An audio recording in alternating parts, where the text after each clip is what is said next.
Now we can look at the deck. This is quite a custom paint job done.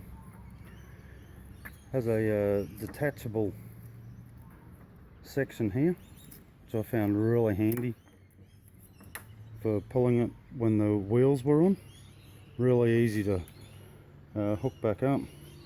Has a grab handle. Doesn't have toggles or anything, but it's all fixable. If that breaks when I'm out at sea or on the land, spectra cord, 8mm rope, I carry it all with me. I can fix it.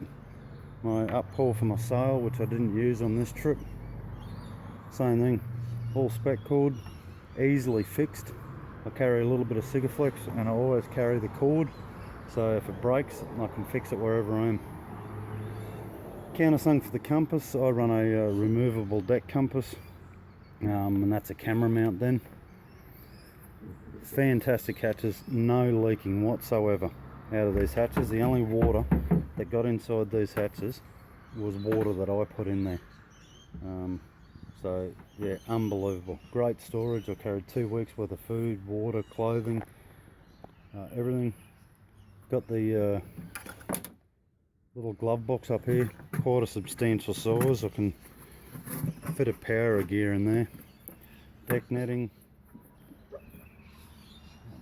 Now the cockpit, I'm a big guy, 6'2", 113 kilos. Again, everything fits in here. You see the seat's not in here at the moment. The seat is high density foam. I'll just grab it. That's what the seat looks like. Might not look like your flash carbon fibre moulded seat, but let me tell you, it weighs absolutely nothing and is the most comfortable thing I've ever sat on. Velcros in and comes straight out. Makes very easy cleaning. Back band again, very simple construction. All easily replaceable. Cord, spec cord, super comfortable. Just has a adjuster down here. You can see that. Bang, pull that. And there's your adjuster. Floor tie downs. Flow coat. Protects the carbon Kevlar when you got sand and your feet and everything rubbing in there. Have the 500 bilge pump in there, the raw bilge. The outlet over here. Grease pack switches. They pull the switch apart and pack it all full of marine grease to help with protection. Day hatch, again, no water leakage. Pelican box, ample space to fit miles of gear in there. One thing with the Nadgee too, you'll notice it has the offset back hatch, and it's really handy because this is where your paddle lies. So your spare paddle can go here, doesn't cover your hatch. So when you want to get into your hatch, you don't have to be moving paddles and so forth around. Back hatch again, I've just washed this, so there is a bit of water in there from me washing it. Sealed bulkheads. And back to the recessed rudder system. Huge ocean rudder, works brilliantly with the keel. Very weather-worthy machine, holds its course. And then it has the integrated wheel system where the little wheelies fit in. Here they are over here. Little wheels pack inside the boat, take up a little bit of space with the stainless steel axle setup. Now, performance.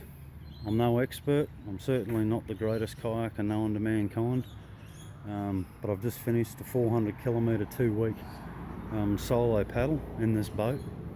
Like I said, I'm 113 kilos and 6'1". Spending on average about 6 hours a day paddling. It's not the fastest boat in the world, certainly with me paddling, but I did average just on 6 kilometres an hour for 2 weeks. I was averaging 33 kilometres a day in varying conditions. Some big ocean swells, a lot of beach surf, side on, beam on to half metre and a little bit bigger beach surf, and brakes and so forth, so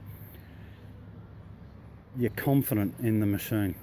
It handles whatever gets thrown at it. This kayak is far more capable than I am as a paddler, and that makes me very happy. Swede form, wider behind the cockpit, entry really narrow, maybe not really narrow, but it's quite narrow. It has a good rocker to it, and it enters and exits. It doesn't really matter what you throw at it. It can run with the weather behind you, with waves coming behind you. You can punch into it without any drama. Side on to weather, beam on when you're coastal paddling. That's where most of your weather comes from. It just handles it. With the raised deck, with the front cockpit hatch there, brilliant.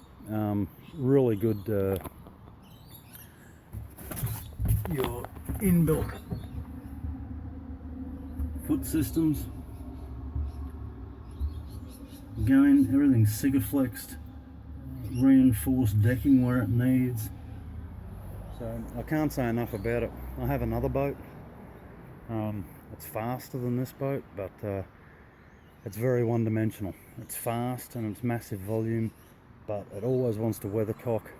It's horrible side on to the weather, but it's good fun when you're running downwind.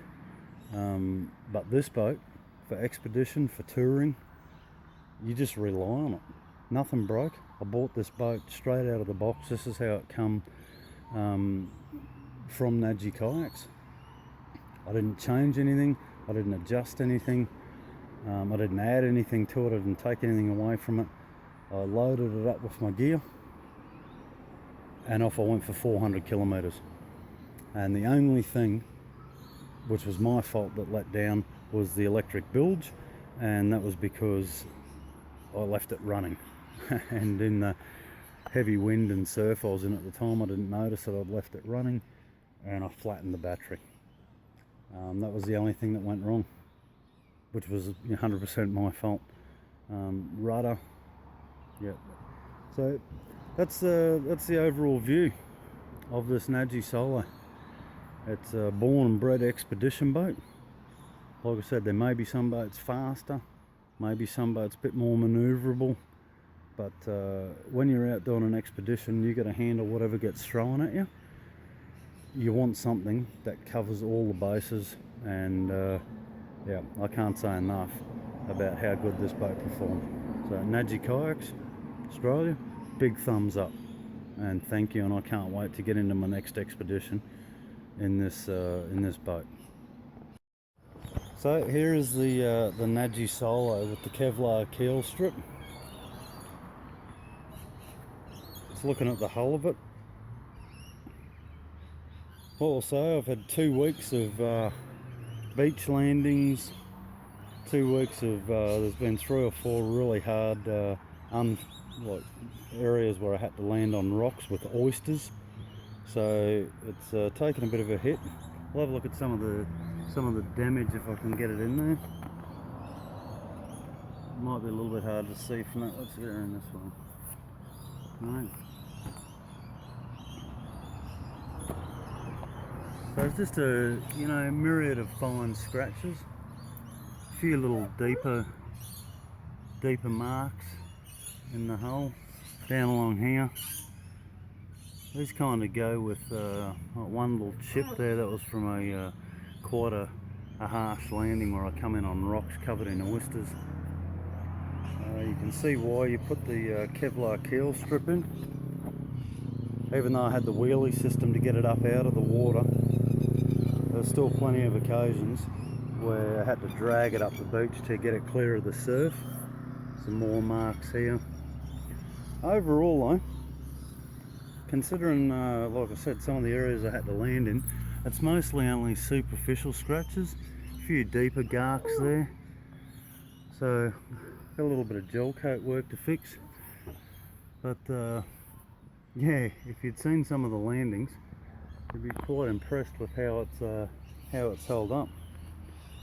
So again, that's what the hull shape of the Nadgee Solo looks like. Spectacular, innovative, strong. This is a Kevlar, carbon Kevlar construction. You can get the full Kevlar. I didn't, but I definitely had the keel strip put in